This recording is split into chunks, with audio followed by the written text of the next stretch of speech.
where I play through Pathfinder Kingmaker, which is a game I've been interested in for a long time since I first heard it was being made, and which I recently got for free as part of a Humble Bundle deal. And the reason I waited until I could get it for free was because on release it was apparently a bit of a mess. So I'm hoping now, a little bit out from release, that it's not quite so buggy and broken, but we'll find out. So I'm going to start right at the very start with this one, a new game, and first thing we see is the difficulty settings, which is interesting because one of the criticisms was it was too hard, it was unbalanced, even on lower difficulties. And it wasn't very hand-holdy, so if you didn't already know the system, the Pathfinder role-playing game system, then you'd struggle to understand why you were failing, which is frustrating, obviously. So what I'm going to do here is play on normal mode to begin with, and let's just see what that involves. So critical hits are successful attacks that do extra damage, basically. So weak critical hits means that when one is scored, the damage bonus is not multiplied, which means that it's not really a critical hit. So that's effectively no critical hits as far as I can tell. Okay, Death's Door means you can't die in combat. Okay. Oh no, you can if you get killed twice, effectively. Okay. So a lot of these normal mode difficulty settings look pretty...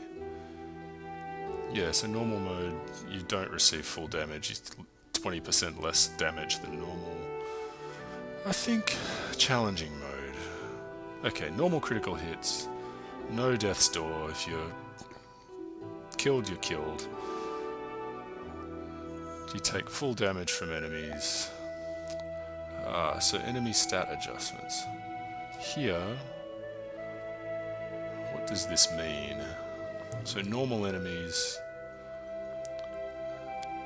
alright, so strengthened enemies just have better stats, which isn't very interesting. It just means they'll have more hit points, better armor class, better attack bonus. So it doesn't add any tactical difficulty to the game. It just means they're longer battles, basically. Okay, let's stick with normal on that. And let's just stick with that setting anyway. We'll see how we go.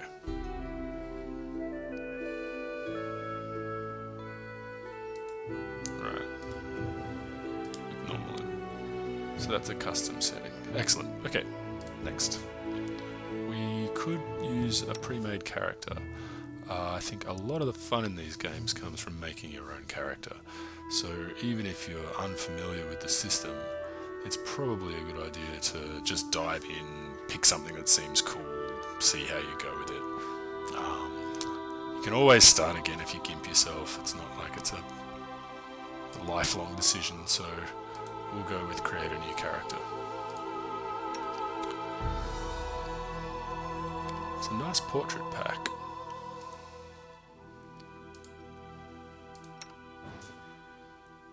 So a lot of variety in the look of the different characters, something for the different races,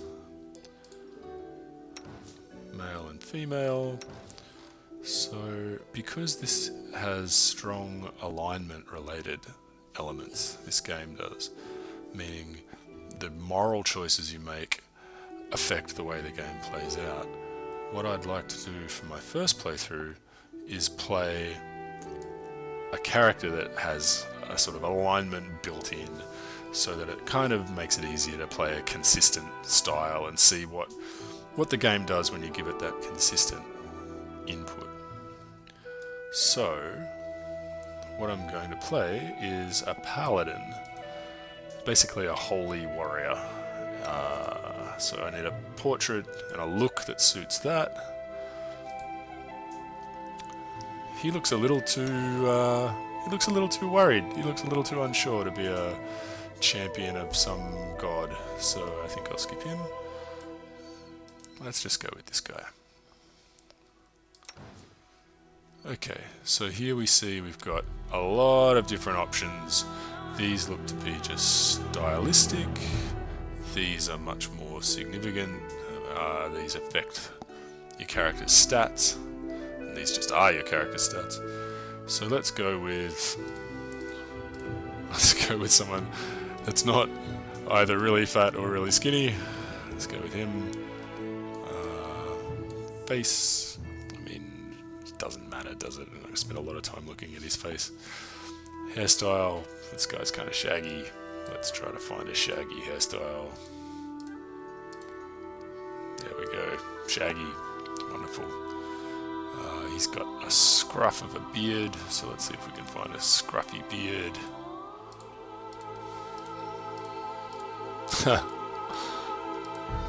That's the best we'll do for a scruff. And we can change his hair colour to look more like the colour of the character portrait. There we go. Let's not waste too much time on that. Is he right or left-handed? We don't care. Alright. Race is a big thing to choose, so it affects ability score bonuses, and it affects sort of special features of your character. So different races have different ability score bonuses. So here we see the elves get a bonus to dexterity and to intelligence, penalty to constitution, whereas dwarves get a bonus to wisdom and constitution, a penalty to charisma. So the race you pick is going to affect your stats. A +2 to the stat equates to a +1 bonus to rolls based on that stat. So a +2 to a stat is like an extra 5% chance to succeed when you roll one of the 20-sided dice. So math. Let's not focus too much on that. Let's just pick a human and move on. There's a reason to pick a human, which we'll get to in a second. Okay, class. Here's what I was talking about before. Because the game looks to me like it's going to factor in alignment-based choices fairly heavily, meaning it's going to react to the sort of moral decisions you make as your character. I want to pick a character that has a strong kind of moral dimension built right into it. So we'll just play a holy warrior here that has to be lawful good, and that'll kind of tell us basically what we're going to do in each situation. And we'll see how the game reacts to playing a goody two-shoes holy warrior. Alright, so it looks like you can pick different versions of the paladin class. So this is just the straight paladin. There's a hunter version, which looks to be focused on ranged attacks. There's a hospitaller. Generally in these kind of games, healing is kind of a reactive, kind of rather than a proactive way to play, and oftentimes you can't heal enough to keep up with the butt whipping that's being laid on you by your active enemies. So it's sort of better to take enemies out than it is to try and constantly patch up the damage that they're doing to you. So a healing based class doesn't really appeal to me. Divine Guardian.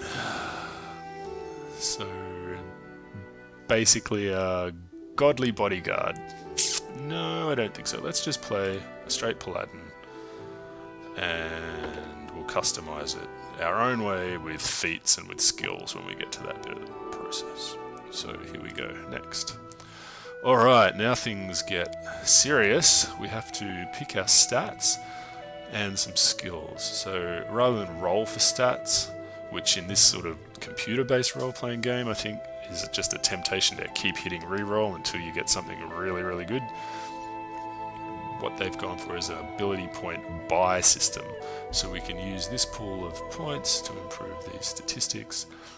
And the way we're going to do that is by looking at the recommendations first. So as a paladin we're going to be in melee combat a lot, so we need good strength. We also need good constitution so we can take a butt whipping.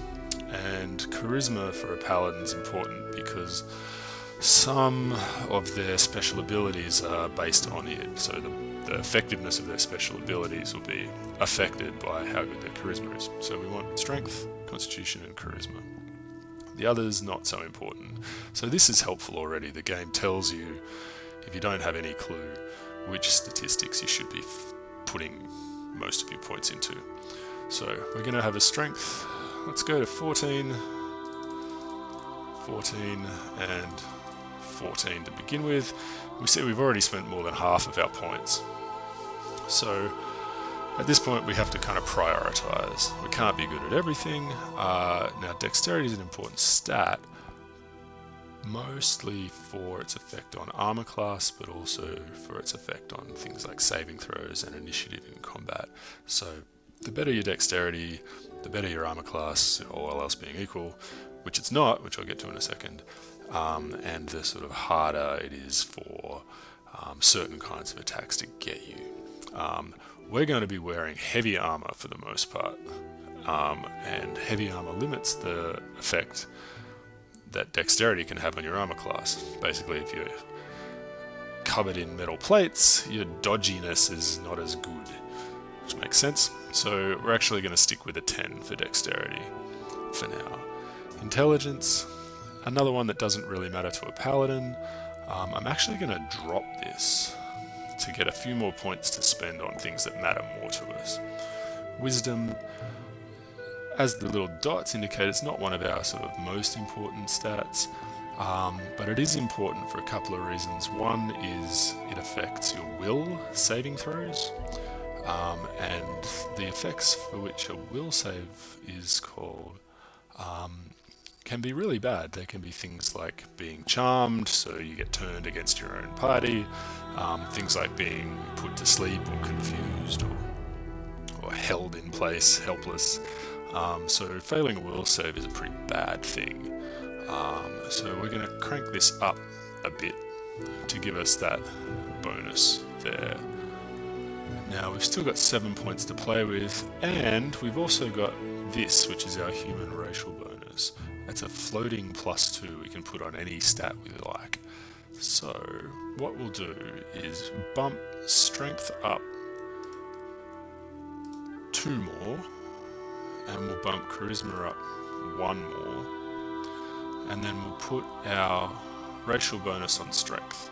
So that means we've got a really good starting strength, so we'll be effective in melee combat right from the start, and we've kind of started improving our charisma because that's going to eventually have a big impact on how effective our special abilities are, the abilities that we get as we level up in our class.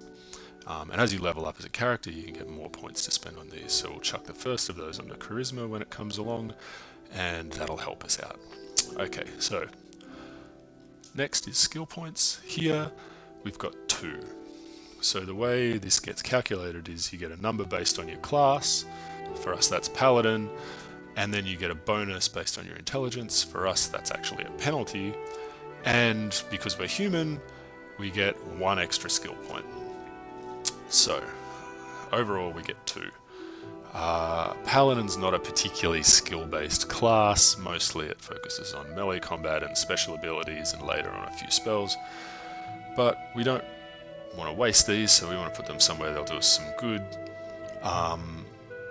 These dots again tell us which are recommended, and I'm going to put 1 into persuasion because, first of all, in dialogue in these games, the relevant skill will often get checked, and we want it to be good. We don't want to fail when it comes to trying to convince people of things. So we want some points in persuasion. Also, it's good to put that skill on this character because it's charisma based, and we're going to have a good charisma eventually. So there we go. Persuasion 1 point. With our other point, we could chuck it on our religious knowledge. That'd be kind of character appropriate. It'd make sense for a paladin to have learned something about his religion. We could chuck it on nature knowledge. We could chuck it on knowledge about the world in general, which I guess is what the computer version of Pathfinder has done to incorporate a whole bunch of individual disparate knowledge skills. Or we could chuck it on Knowledge Arcana, which is knowledge about magic stuff. I am going to put it into Knowledge Religion. And we'll move on. Okay, so now we have some choices to make.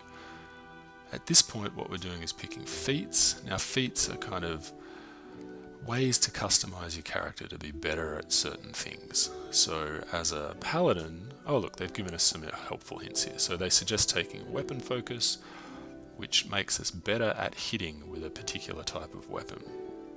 I'm not going to take that. The problem with that is that it's very specific. So you can have weapon focus in longsword, say.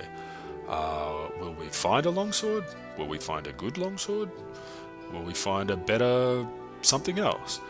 We just don't know. So tying up one of your precious feats, which you don't get unlimited numbers of, you get one every few levels spaced out over the course of the development of your character. Wasting a precious feat on a very specific advantage that might not actually end up being used all that much. Maybe we find a really good hammer, but our weapon focuses in longsword, so it's a bit of a waste. That doesn't appeal. So, no weapon focus. Thank you for the suggestion, though. There are a few things that are worth taking. Now, this in particular, because we have a low dexterity, that means we're not as quick to react in combat. And if we take this, it'll mean we start our turn sooner. That can be helpful, more or less helpful, depending on what kind of character you're playing. For a paladin, it would be useful, but not crucial. It's much more advantageous for characters who have abilities that are sort of important to get off early before opponents can do anything. So spellcasters in particular, who can cast spells that can control the battlefield or do something to disadvantage enemies before they can act, or do something to give your party an advantage before the enemies can act. They really benefit from going sooner rather than later. But as a warrior, we're basically just going to be stuck in melee combat eventually anyway, and this is not a must-have for us. So let's have a quick look further down here. Now this is an interesting one. A lot of text here. The essentials of this feat are that you can take a penalty to hit, so you're less accurate, in exchange for a bonus to damage, so you do more damage when you do hit. What it gives us is some versatility. So if we end up facing a big, tough, but easy to hit enemy, we can switch this on, get a bunch of extra damage, and take that enemy out sooner than we'd otherwise be able to. If we're facing enemies that are more kind of elusive, harder to hit, we can switch this off and stay with our sort of most accurate attack. So we're going to take that. So that's one. Now, being human, we get an extra one. So this is a really nice thing about humans. They don't get racial special abilities other than this bonus feat, but they do get this bonus feat, which lets us customize our character a lot more. So having taken power attack, we can now look around and see what else would be nice. Reading through each of these would be a good idea if you're completely unfamiliar with the system. But because I'm kind of familiar with the system already, I can look for this thing, which is Cleave. Now, it doesn't really come through in the way the feats are presented here, but feats are arranged into trees, where there is like an early prerequisite feat and then a later feat you can take only if you have the earlier one, and then more branching out from that. It's a familiar structure for anyone who's played this sort of game before. Power attack's the kind of early prerequisite for a whole line of feats, one of which is Cleave. Now, what Cleave lets you do is basically get extra attacks, which are really good. Your most important resource in combat is actions. Anything that gives you more actions is good in general. So here, what we're doing is, whenever we hit someone, we can also hit whoever's next to them. That seems wonderful. Less wonderful is that we take an armor class penalty when we use it, so it's a bit of a trade-off again. Where it comes in handy is if you're facing lots of individually weak enemies that could otherwise overwhelm you with their numbers. Cleave lets you sort of mow through them quickly. So we'll take Cleave. Okay, who's our god? Who's our daddy? The Pathfinder setting has a whole lot of different gods. As a paladin, we need one that's lawful good, neutral good, or lawful neutral, I think. Has to be one of those. So yeah, here we're only seeing gods that have those potential options. Or perhaps we need a god that's lawful good. Anyway, we're lawful good. We want a god that's lawful good. So we're going to pick this one. This god seems to suit a holy warrior down to the ground, so wonderful.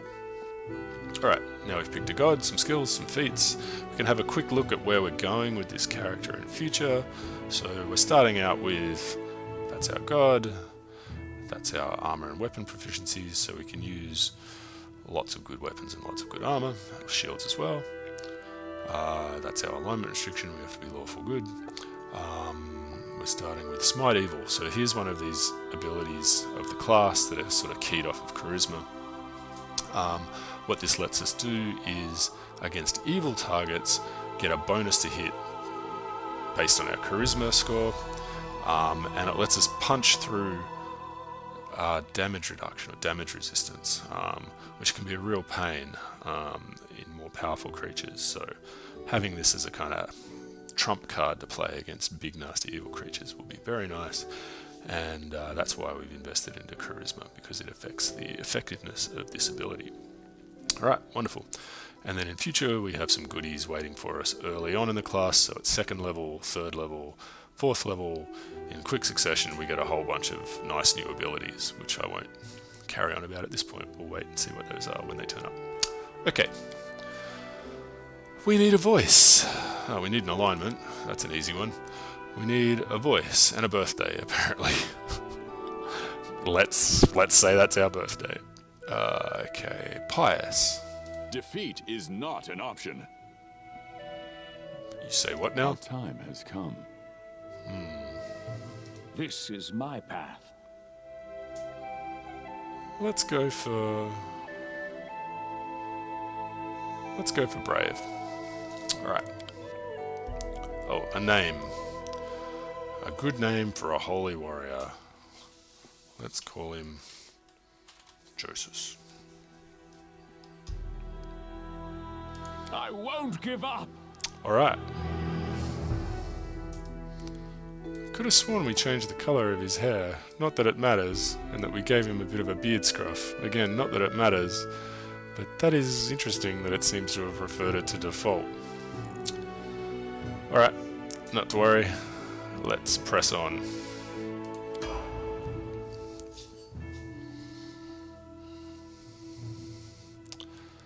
So this is a nice little thing to pay attention to. These tips on the loading screens tell you things that probably would be good to know.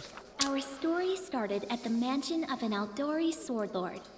Drawn by the promise of a most dangerous task and a commensurately huge reward, heroes of all stripes gathered here.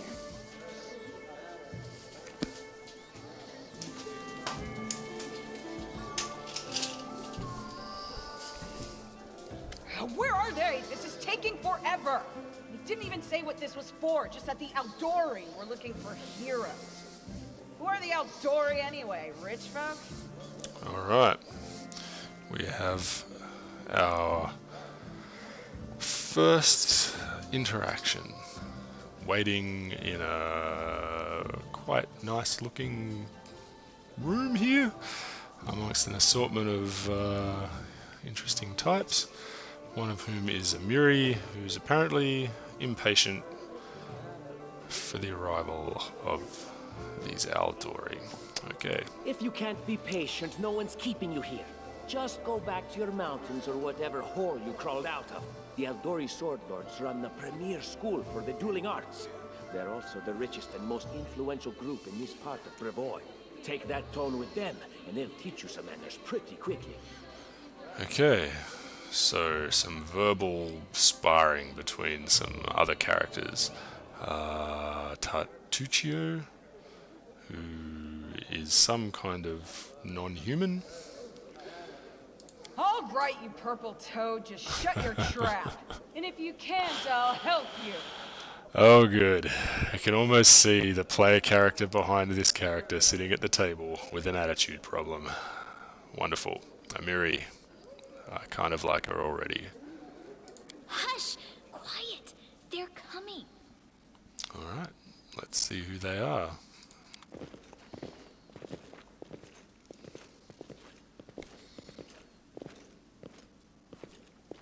Okay, this is taking way too long.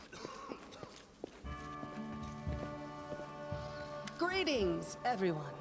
I am Sword Lord Jamandi Aldori, and this is Lord Mayor Yosef Selimius of Restov. Welcome to my mansion. We thank you from the bottom of our hearts for responding to our call. You may be few, but that's unavoidable. We need only the best of the best for this task. And I see true heroes before me, strong and fearless, exactly what Restov needs. Maybe the strong, fearless, true heroes are standing in front of me, because as a level 1 paladin, I'm not exactly either of those things. But desperate times, desperate measures, beggars can't be choosers. There's got to be some reason you're lining up level 1 characters to help you out, so let's find out what that is. Thank you, Lord Mayor. Now, to the point. South of here, just beyond Brevoy's border, lies a region known as the Stolen Lands. This is disputed territory, and while it's long been claimed by nearby states, it's never been truly taken. I won't bore you with the legal I won't bore you by technicalities. making you listen to Suffice all of to say this. that anyone They with want someone enough to take courage over and power a chunk to of seize land. the stolen lands and name them. Unfortunately, Alright. one serious obstacle stands between you and this title.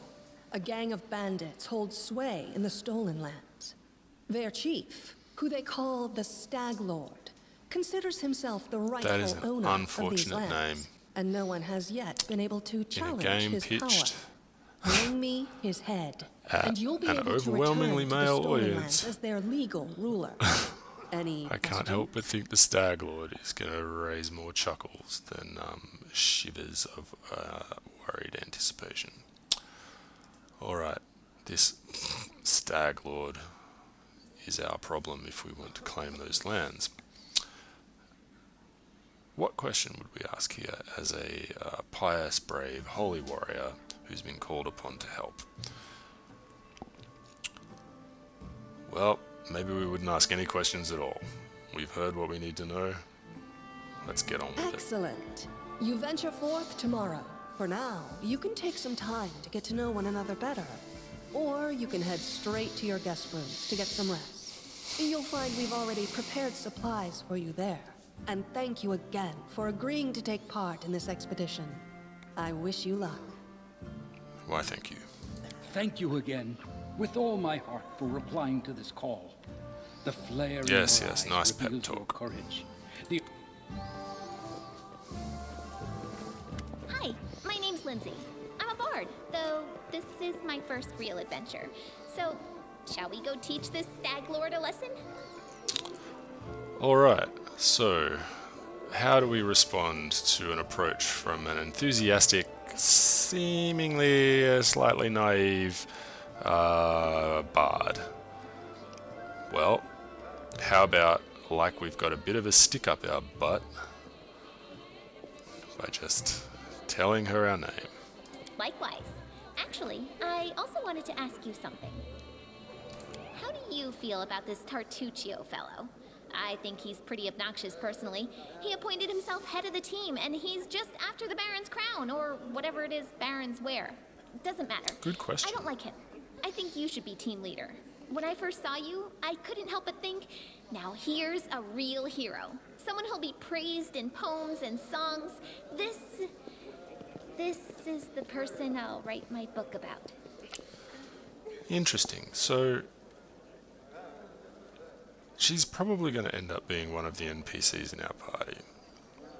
You'd know that even if you hadn't read anything about the game online like I have. So what we say to her might influence future interactions with her.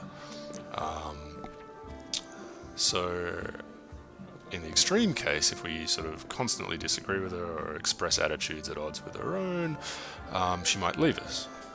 Depending on how useful she is, that could be a better or worse thing. But for the time being, we don't really know, so we're just going to respond like a slightly stick-up but holy warrior. That seems unnecessarily dismissive and mean. That seems straightforwardly false, and we're going to just ask her about her book. Damn, I should have led with that. Please, just let me explain. You know what the trouble with most heroes' biographies is? They're always written years later, based on the tales of, best case, people who saw things from the outside. Worst case, someone heard about it from their brother, who heard it from their friend, who heard it from their cousin, and so on, adding a new batch of lies each time. Every time I read about a heroic journey, I think to myself, why didn't they just bring a bard with them to write it all down properly? Now, that's a rhetorical question, but we might find out why the more interactions we have with Lindsay. But let's not be too down on her yet. She is chipper and friendly, and we like that. And then I thought, I could be that bard.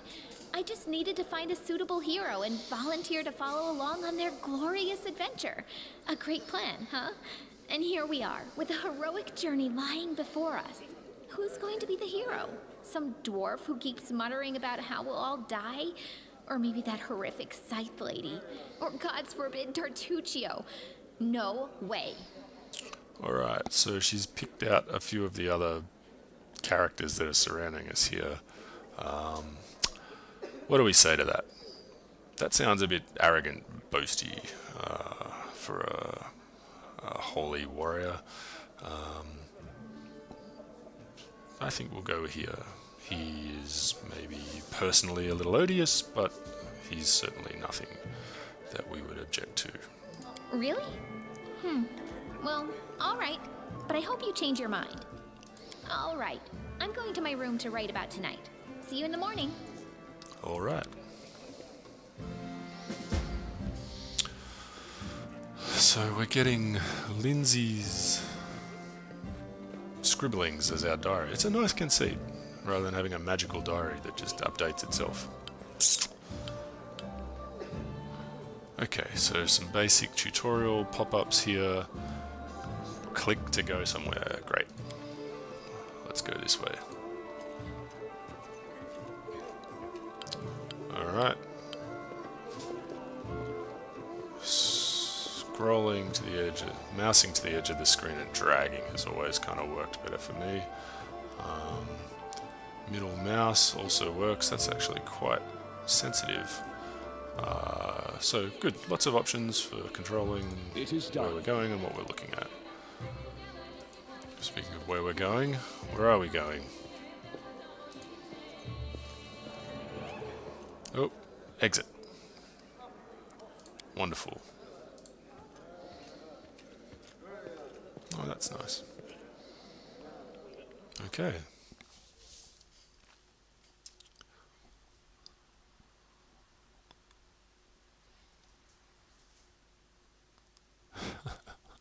Run away.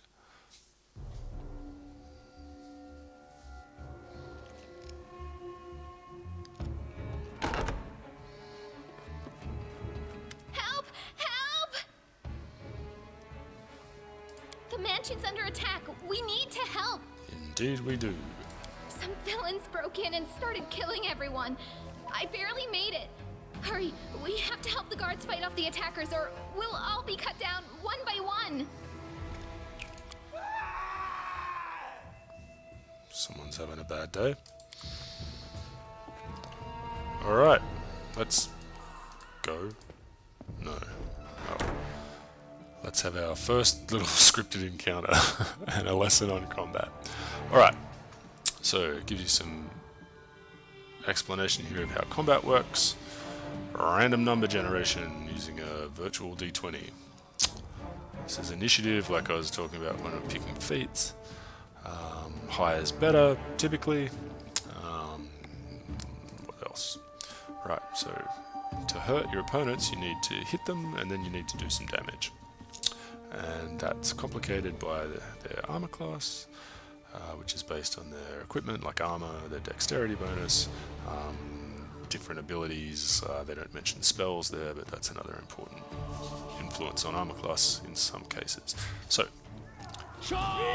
stick 'em with the pointy end. What do we have that has a pointy end? We have a greatsword. Wonderful. So, we are going to attack the assassin with our greatsword. He looks lightly armored. As an assassin, you'd expect them to be sort of a dexterous character, so he's probably not going to be super difficult to hit. So we'll switch on power attack and we'll hit him. Okay, let's unpause the game.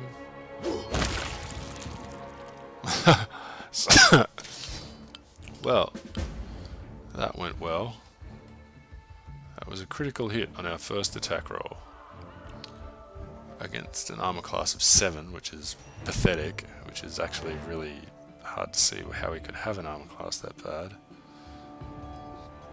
But okay, we did a lot of damage, so our normal damage doubled for the critical hit, resulting in this nice splatter pattern. Oh, Mr. Art on the carpet. And that's our first battle.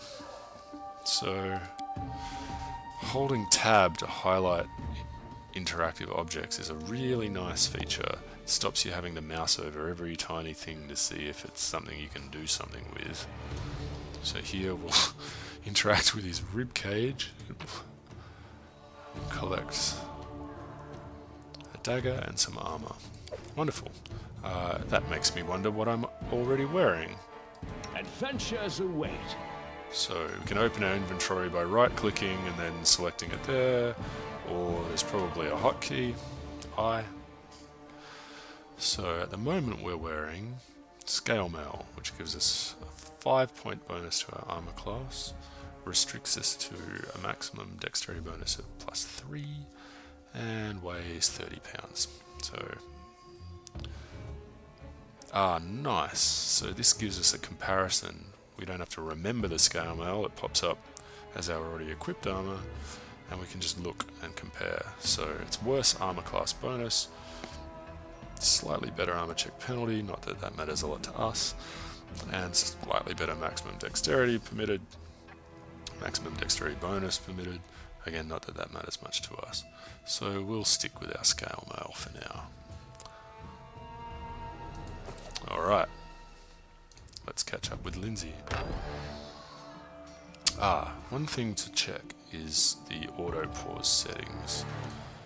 So it's really useful in these sorts of real-time with pause games to set an auto pause for the end of the round if you can, because that breaks it up without making it too stop-start and lets you sort of micromanage effectively in a way that you can't if everything's continuously happening. So, where are we going to find that?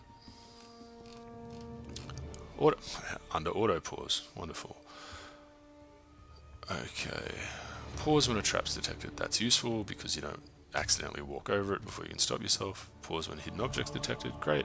Pause on combat start. That's the one that we want. So, there we go. Pause on melee combat start. I think we've got that covered. Pause at the end of each round is what we want. Okay, good.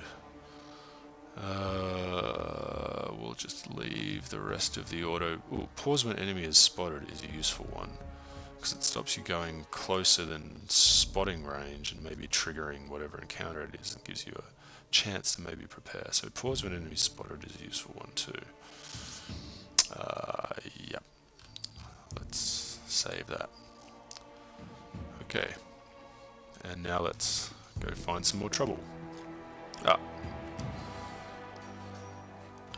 Alright. So a little pop-up about the journal. Access it to find out what's going on. Oh, Tartuccio. Beset by assassins. We cannot be defeated! Look, we're a lawful good holy warrior. We probably have to save the little guy, no matter if Lindsay likes him or not.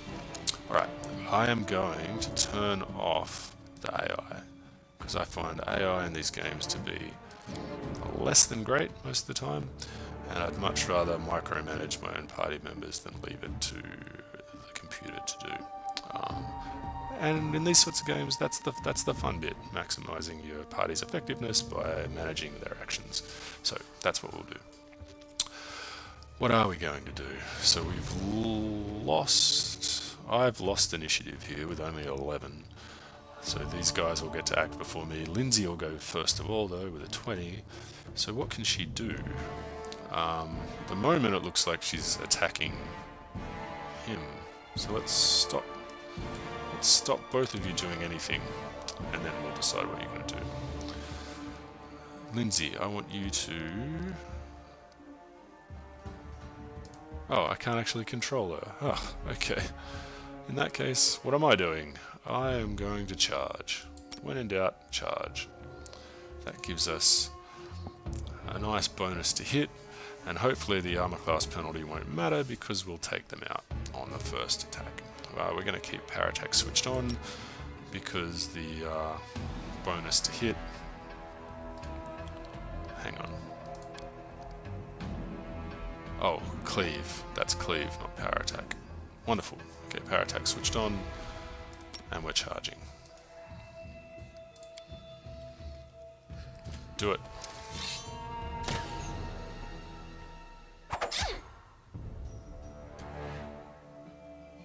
Alright, I seem to not do anything at all there. That's disappointing. Let's try that again. We probably can't charge from this close, but let's just attack. Actually, let's cleave now that they're next to each other. Let's cleave against him, and then he'll be in range. You're just in Nice. time. A bit longer and I'd have been... I don't Take it know that what to means think I about. took out both. Can you imagine what a terrible loss this would have been? But it's all right now. I'm safe, sound, and unscathed, ready to lead you to victory. Okay, he really is an obnoxious little guy, but we've saved him from assassins, as a holy warrior probably should do. Lady Jamandi's holding the line in the banquet hall. You know, the one where she had us gathered before. We need to make our way to her. And along the way, we'll try to save some So of these this setup dollars is worth of familiar both from companies we stole. Neverwinter Nights, if anyone had ever played that game. You sort of start in a building with a patron, you're attacked by mysterious attackers, and you have to fight your way through some suspiciously ineffective, it must be said, invaders to the side of the patron that you met at the start, and then the main story kicks off from there. So it's basically an extended tutorial, which is Speaking fine. of dummies, You need to find out how it all this works here. way. Quiet now, so that little fool doesn't hear us. She might try to steal it herself.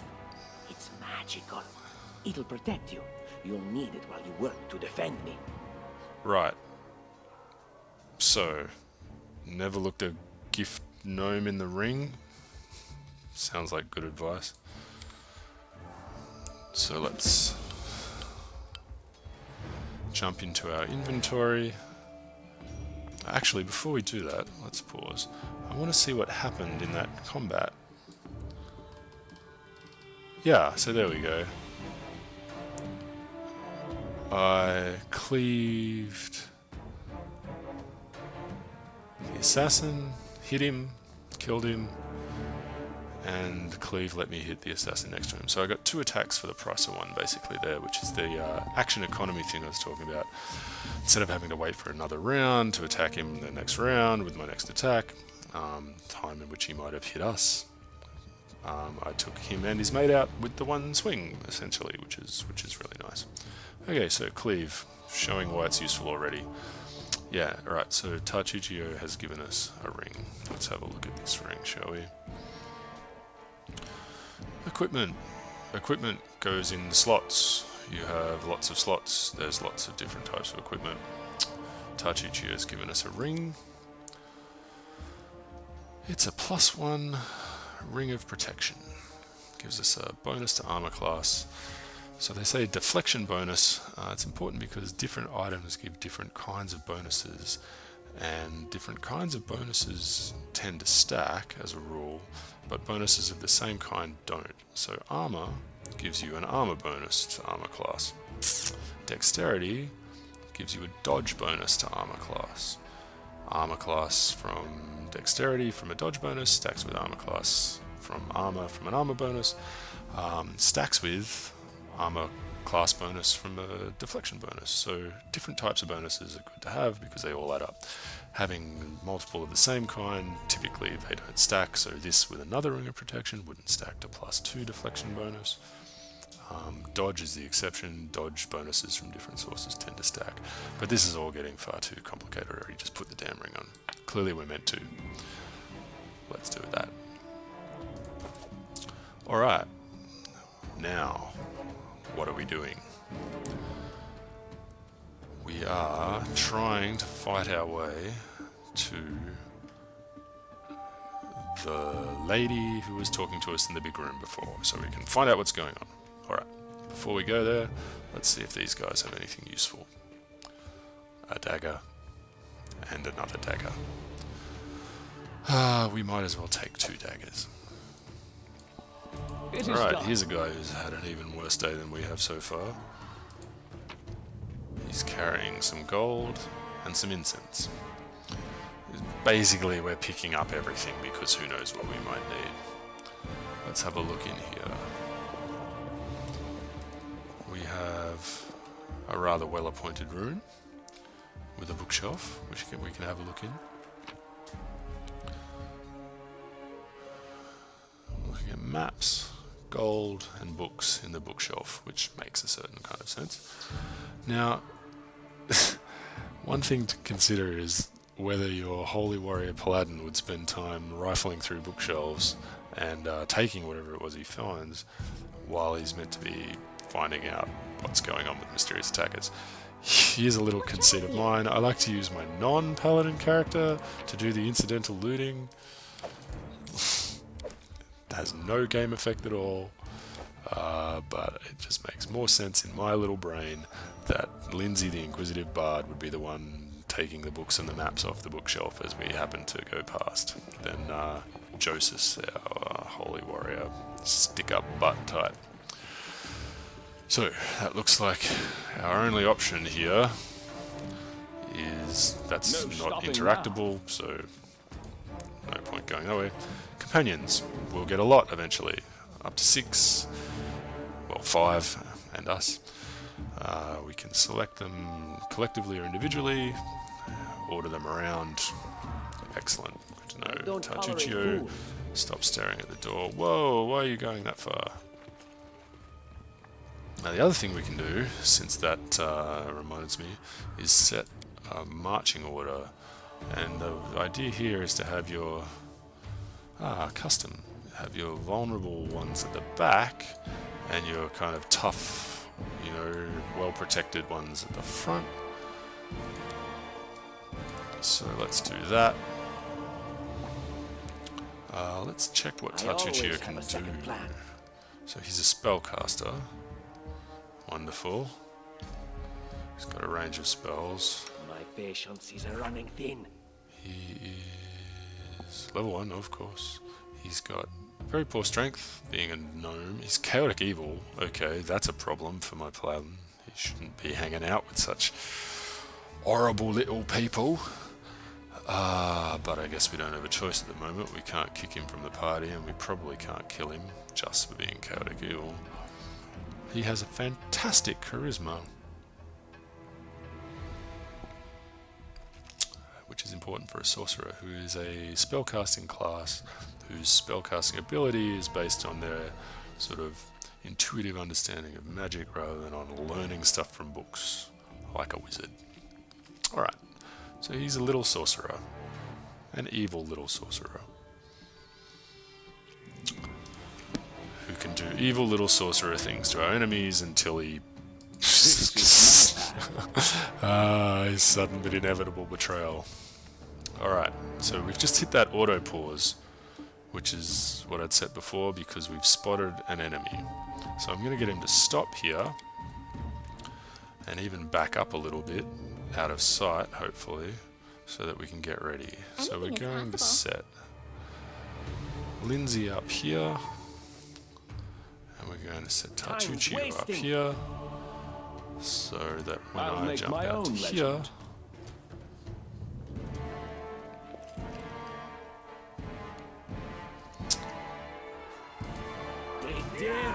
there we go. Alright, so we've got 2 bowmen and an assassin. So ranged enemies obviously going to sit back and pepper us with projectiles of some kind, and this guy is probably going to rush at us. What I want to do, rather than stand in the doorway as a nice target for these guys while he runs over, is pull back out of sight of these guys, force them to come to us, and hopefully have a nice little ambush waiting for them when they get here. So let's do that. You don't go anywhere. So as a bard, she has a nice little ability to make her companions more effective in combat by singing. So sing us a song, little Lindsay, and let's get this shot. No, where are you going, you silly little gnome? We've got to toggle it off every time. That's gonna get annoying.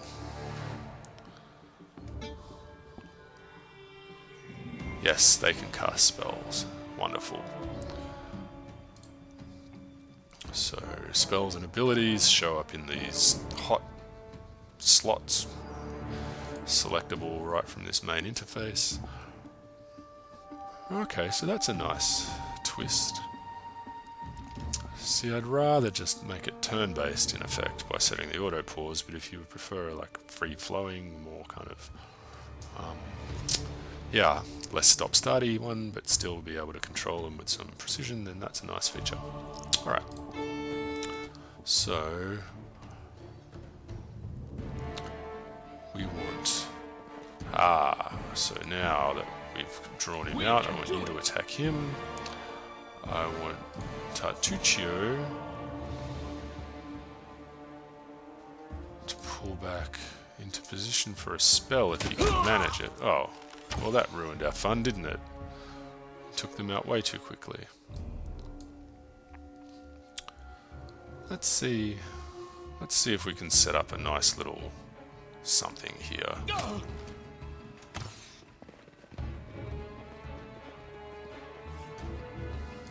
Can we get you out of sight?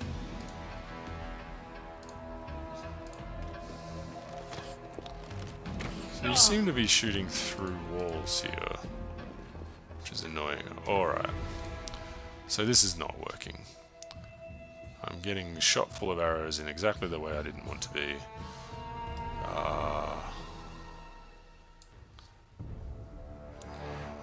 Let's try again.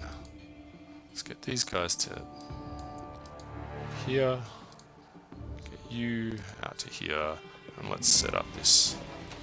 Can it be? Fuck. Well, that's unfortunate.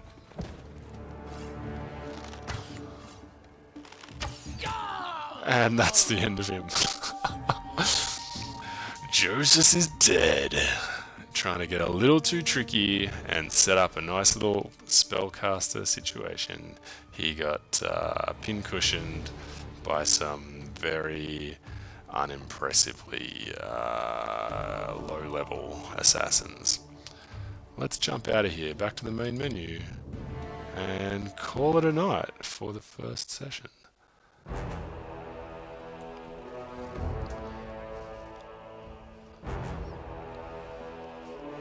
So, I won't say that was how I hoped it would go, but it was certainly fun and a nice feeling out kind of process for the game, the interface.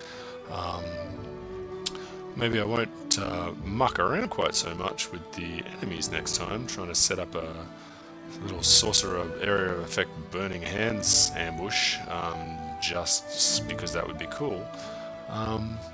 But yeah, I will end it there, and I will try again with Joseph next time.